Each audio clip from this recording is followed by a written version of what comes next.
యెహోషువ 22వ అధ్యాయము. యెహోషువ రూబేనీయులను, గాదీయులను, మనష్షే అర్ధగోత్రపు వారిని పిలిపించి వారితో ఇట్లనెను. యెహోవా సేవకుడైన మోషే మీకాజ్ఞాపించినదంతయు మీరు చేసియున్నారు. మరియు నేను మీకాజ్ఞాపించిన వాటన్నిటి విషయంలో నా మాట వినియున్నారు.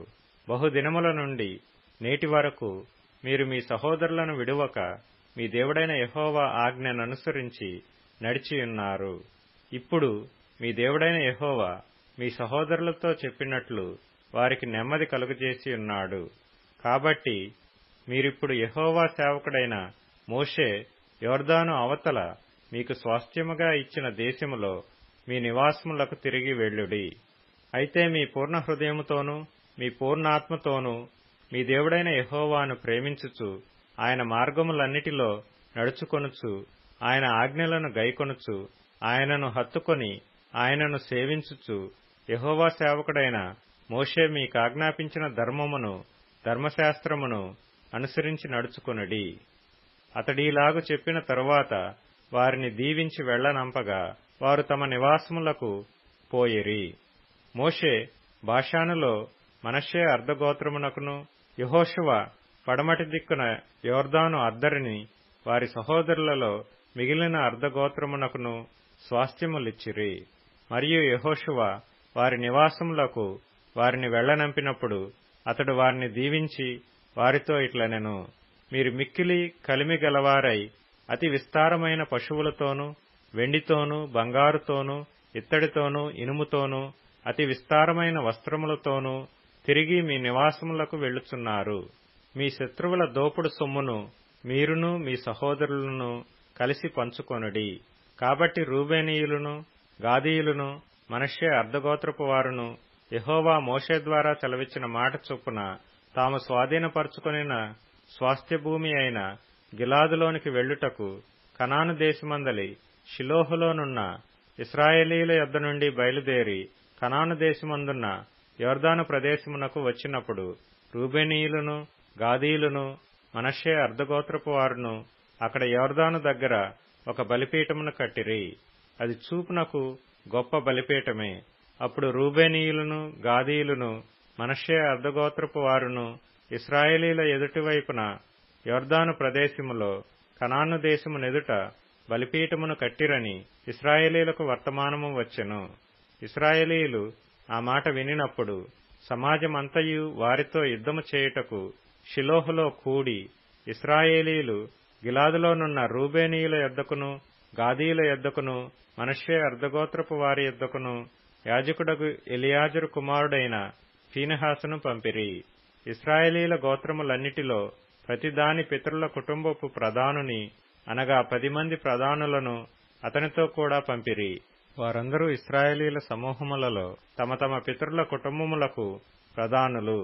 వారు గిలాదు దేశములోనున్న రూబేనీయుల యొద్దకును, గాదీయుల యొద్దకును, మనష్షే అర్ధగోత్రపు వారి యొద్దకును పోయి వారితో ఇట్లనిరి.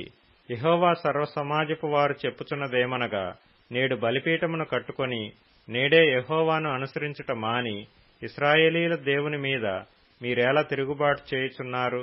పెయోరు విషయములో మనము చేసిన దోషము మనకు చాలదా? అందుచేత యెహోవా సమాజములో తెగులు పుట్టెను గదా. నేటి వరకు మనము దాని నుండి పవిత్రపరచుకొనకయున్నాము. మీరు ఈ దినమున యెహోవా వెంబడి నుండి తొలగిపోవునట్లు నేడు యెహోవా మీద తిరుగుబడి ద్రోహము చేసెదరేమి? అలాగైతే ఆయన ఇక మీదట ఇశ్రాయేలీయుల సర్వసమాజము మీద కోపపడును గదా. మీ స్వాస్థ్యమైన దేశము అపవిత్రముగా నుండిన ఎడల యెహోవా మందిరముండు యెహోవా స్వాధీన దేశమునకు మీరు వచ్చి మా మధ్యను స్వాస్థ్యము తీసుకొనుడి. మన దేవుడైన యెహోవా బలిపీఠము గాక వేరొక బలిపీఠమును కట్టుకొని యెహోవా మీద తిరుగుబడకుడి, మా మీద తిరుగుబడకుడి. జెరహు కుమారుడైన ఆకాను ప్రతిష్ఠితమైన దాని విషయంలో తిరగబడినప్పుడు ఇశ్రాయేలీయుల సర్వ సమాజము మీదికి కోపము రాలేదా? తన దోషము వలన ఆ మనుష్యుడొక్కడే మరణమాయనా?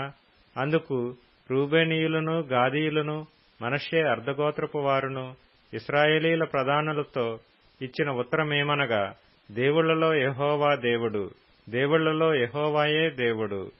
సంగతి ఆయనకు తెలియను, ఇశ్రాయేలీలు తెలుసుకొందురు.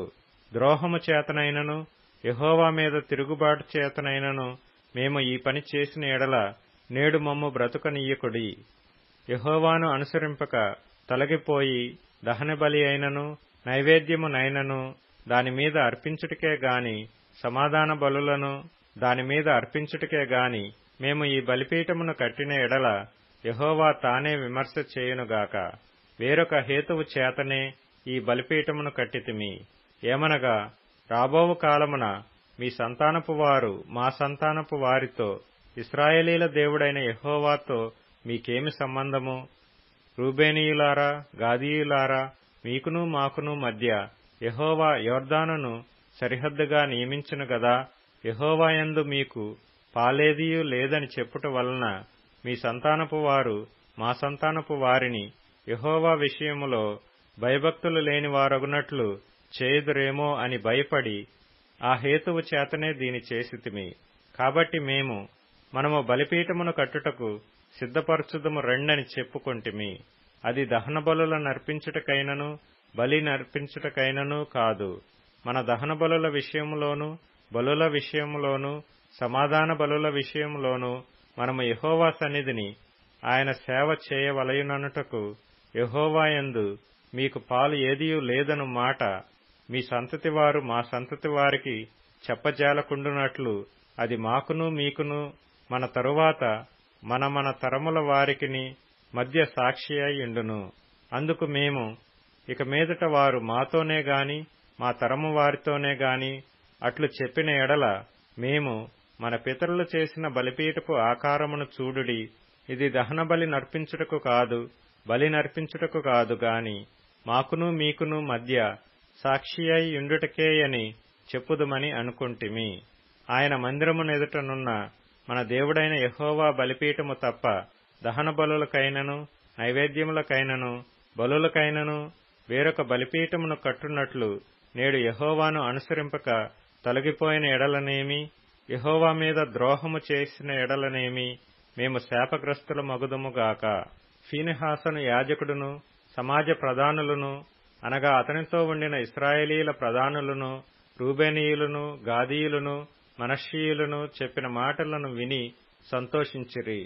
అప్పుడు యాజకుడైన ఎలెయాజరు కుమారుడగు ఫీనెహాసు రూబేనీయులతోనూ గాదీయులతోనూ మనష్షీయులతోనూ మీరు యెహోవాకు విరోధముగా ఈ ద్రోహము చేయలేదు గనుక యెహోవా మన మధ్యనున్నాడని నేడు ఎరుగుదుము. ఇప్పుడు మీరు యెహోవా చేతిలో నుండి ఇశ్రాయేలీలను విడిపించి ఉన్నారని చెప్పెను. యాజకుడైన ఎలెయాజరు కుమారుడగు ఫీనెహాసును ప్రధానులను గిలాదులోని రూబేనీయుల యొద్ద నుండియు గాదీయుల యొద్ద నుండియు ఇశ్రాయేలీల యొద్దకు తిరిగి వచ్చి జనులకు ఆ మాట తెలియజెప్పగా ఇశ్రాయేలీలు విని సంతోషించిరి. అప్పుడు ఇశ్రాయేలీయులు దేవుని స్తుతించి రూబేనీయులను గాదీయులను నివసించు దేశమును పాడు చేయుటకు వారి మీద యుద్ధము చేయుట మానిరి. రూబేనీయులను గాదీయులను యెహోవాయే దేవుడనుటకు ఇది మన మధ్యను సాక్షి అగునని దానికి ఏదా అని పేరు పెట్టిరి.